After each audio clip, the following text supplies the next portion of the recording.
The sun was setting as James puffed down the main line with a line of trucks in tow. The trucks were filled with scrap, all bound for the Ironworks at Kildane. A recent cleanup at Knapford docks had turned up a lot of rusted track and machinery that hadn't been used for a long time. And James had been rusted to take it, being in the wrong place at the wrong time. He had been hoping to be asked to take a late-night passenger service or, at the very least, have a rest. I'm surprised you're grumbling, James. Besides, we're full of metal in your favorite color. A truck called. Shut up! Rusty red is no color for a splendid engine such as myself. Sparkling crimson red is better. James snapped back. Oh, you mean like your nose that one time with the bees? Another truck laughed. James wheeshed and snorted onwards, eager to put this job behind him once and for all. James arrived at the scrapyard just as the sun disappeared over the horizon. The air grew colder as he puffed closer into the smelting shed. Brr. I really don't like this. Neither do I, old boy. But a job is a job, said his driver. As James came to a stop near the main office, the foreman walked up. Ah, thank you for bringing us in. Now, I hate to ask, but could you shunt your trucks into the siding over there? What, me? Why me? I'm not a shunter. James hissed. Well, Ari and Bert are still being repaired. Some bad fuel this morning wrecked their engines. Thankfully, Thomas brought some later. After the repairs, they'll have the fuel to work with at least, he said before heading back to his office. James grumbled dreadfully as he shunted the train into the sidings. The trucks tittered cheekily as he did so. Hey, look, guys, it's a new shunter. Can't be. This shunter is a big fat tender, and you know what they say. Tender engines don't shunt. Be quiet. James snorted as he bumped the trucks into the buffers. Trucks giving you a hard time? Said a voice. James looked over and saw a young man with a backpack standing near the line side. He had a camera in one hand, and his attention was focused on the small screen. James looked down at the lad incredulously. He was used to train spotters, but at this time of the evening, and in a scrapyard, he found it a bit odd, and he really wished he was pulling something more splendid than dirty trucks and dirty sidings. Yes? Now, pray tell, what are you doing here? This is private railway property, you know. Oh, I know. He sat his camera down and pulled a high-visibility vest from his bag.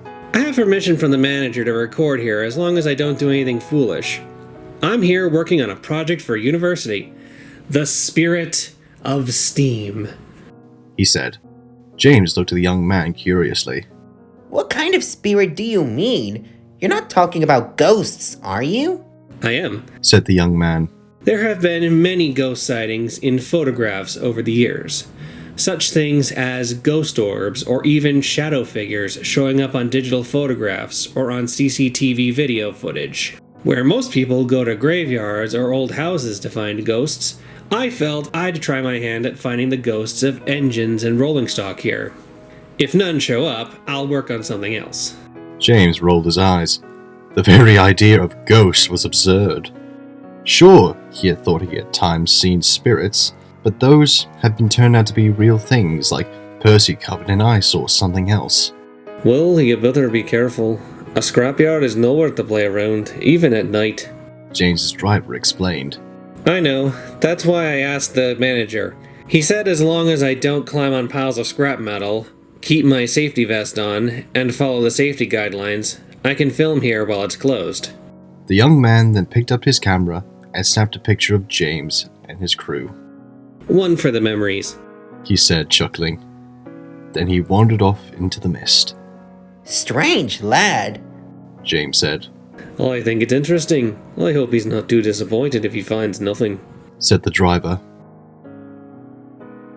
Soon James was uncoupled, and he began to puff out of the siding. Suddenly there was a clang, and his wheels left the rails. They bounced along the sleepers for a moment before his driver put on the brakes. Bust my buffers! What happened? James asked. His driver got down and inspected. Some scrap metal must have tumbled off the pile onto the rails. You hit it and off you went. Oh, brilliant! Now what are we going to do? The driver and fireman headed to the office to speak with the manager. They returned with bad news. The breakdown gang won't be here till tomorrow, James. You'll have to wait here for the night, I'm afraid. Oh, lovely! James hissed. I was looking forward to a rest in my nice warm shed! And with that, James's crew left and went home. The smelter still hummed with activity behind him, the graveyard shift working into the night. Eventually, James felt his eyelids drop down, and the red engine fell asleep. A sudden hiss suddenly roused James from his slumber. He opened his eyes and looked around. The fog had become thicker, so thick that he could hardly see anything. Even the shapes of the buildings and trucks were lost in the gloom. Suddenly another hiss echoed in the yards. Only this time, it was accompanied by the sound of groaning metal. Hello? Is someone there? James called out. No one replied. Only the sound of more hissing. And this time, puffing. Only the puffing sounded different each time.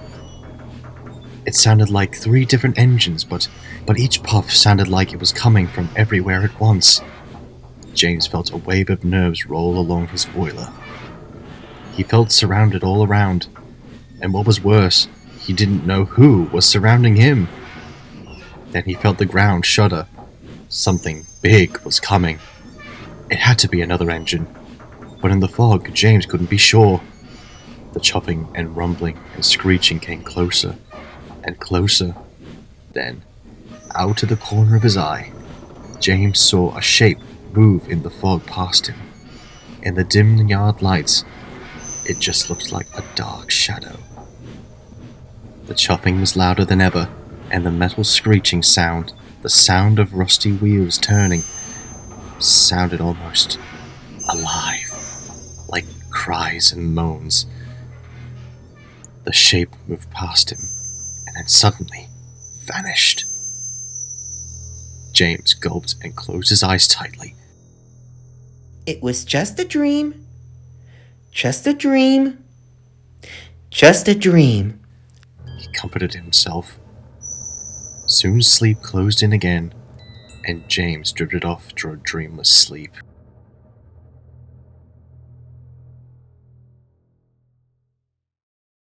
James was soon derailed and taken to the works to be looked over.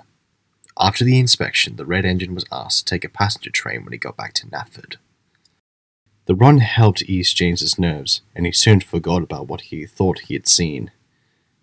A few days later, the young man came to see James and his crew at the sheds. He was there to show them the pictures he had taken. Check this one out first, He said as he passed them the photo he had taken of James and his crew. In the photo, they saw James and his crew with the smelter shed behind them. But next to James, with just a corner sticking out, was a faded-looking tender. It wasn't very clear, and it was a little transparent, like it had passed by the camera too quickly to be clearly captured.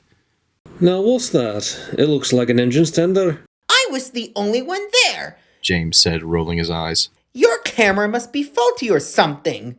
And that's not all. The young man continued. He had brought his camera to the crew. The display screen showed one of the sheds in the Ironworks, one of the yard lights, and piles of twisted scrap. It was all barely visible through the thick fog, the young man quickly explained. I was messing with some of the settings and forgot I'd switched it from picture mode to film mode. I tried to take a still picture, but it wouldn't click like it usually would. So I took out my second camera and went to photograph something else. I was only away for a few moments before, well, watch. He hit play on the camera, and the film played. The picture shuddered as if the camera was sat down. The voice of the man bemoaning his apparent misfortune, followed by the sounds of footsteps scurrying away. Then another sound came, a kind of puffing noise, followed by screeching metal. The screeching sounded intensely pained. James felt a cold shiver run down his back, and his mind thought back to that night as memories resurfaced. Then a big engine puffed across the screen. It was covered in rust, and had holes in its boiler that showed the boiler tubes. It rolled with a soft puffing sound, which at times sounded like 3 different engines at once. As it puffed past, no fire could be seen in the smoke box. The only light seemed to come from the little red tail lamp on its tender.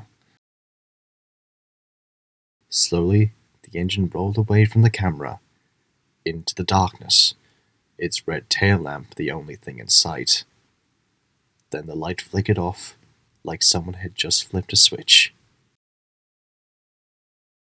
I later came back and turned the camera off, but you saw it, right? The young man asked. Yes, we did, said the driver. Are you sure you didn't alter this video? James asked, his voice quivering. What? Why do you think I would do that? You university kids are too clever.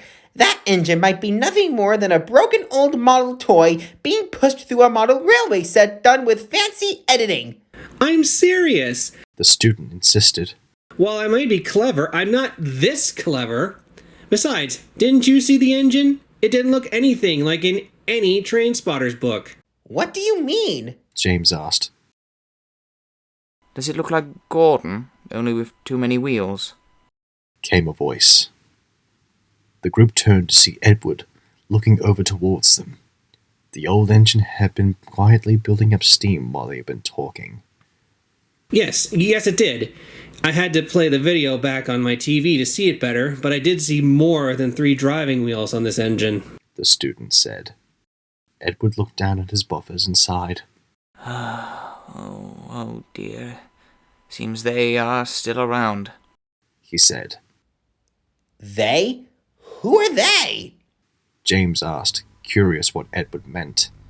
Well, they, for lack of a better word, are known as the Kildane Experiment. A tragic tale that took place long ago, and one that no one at the smelters dare speak of. The group looked on as the old engine continued. The Kildane Experiment began in 1966. Following the second act of the Beeching Acts, many engines were withdrawn from service and scrapped before their time. Young engines sent to old sidings to rust away and be cut up. It happened so quickly, scrapyards on the other railway became filled to capacity. It was because of this that some trains of scrap came to Sodor for processing. This was before our line became a heritage railway. That summer, a young but eccentric engineer from Croven's Gate came to the scrapyard looking for work. Following this young man's employment, strange things began happening. Workers would sometimes come to begin cutting up a scrap engine, only to find that someone had already started, as many parts were missing. Soon it wasn't just parts, as a whole scrap engine vanished once. For a time, no one could explain what was happening.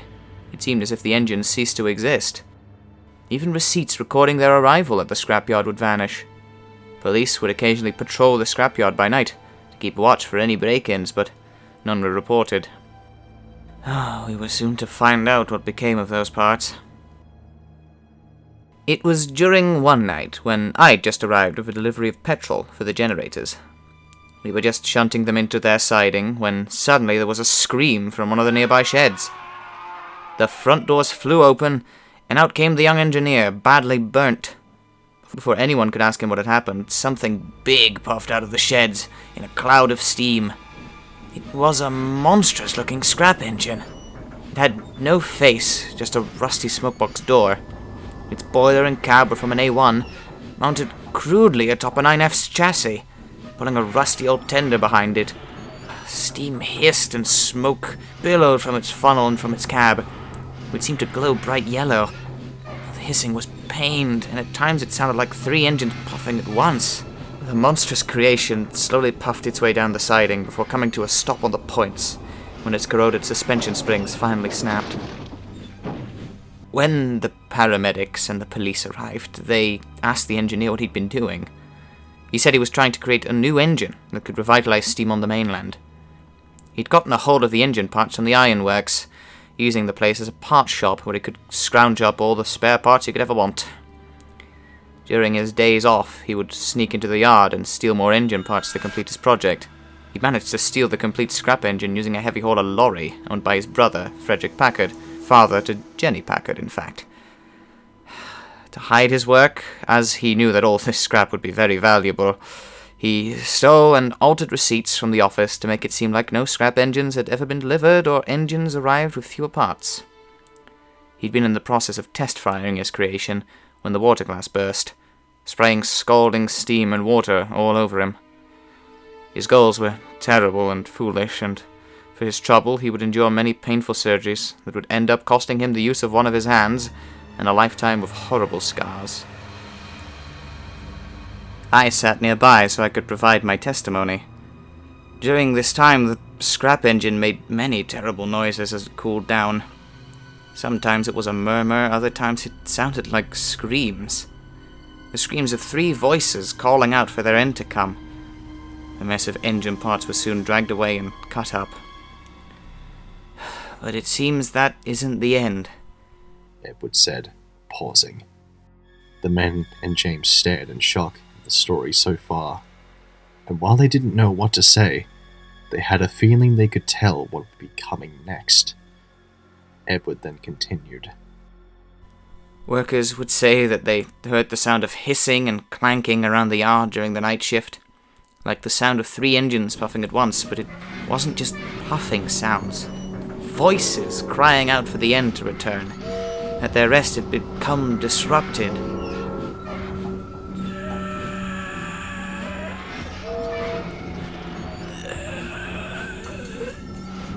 I am dead. Awaken me, or let me rest, for I was, and I am.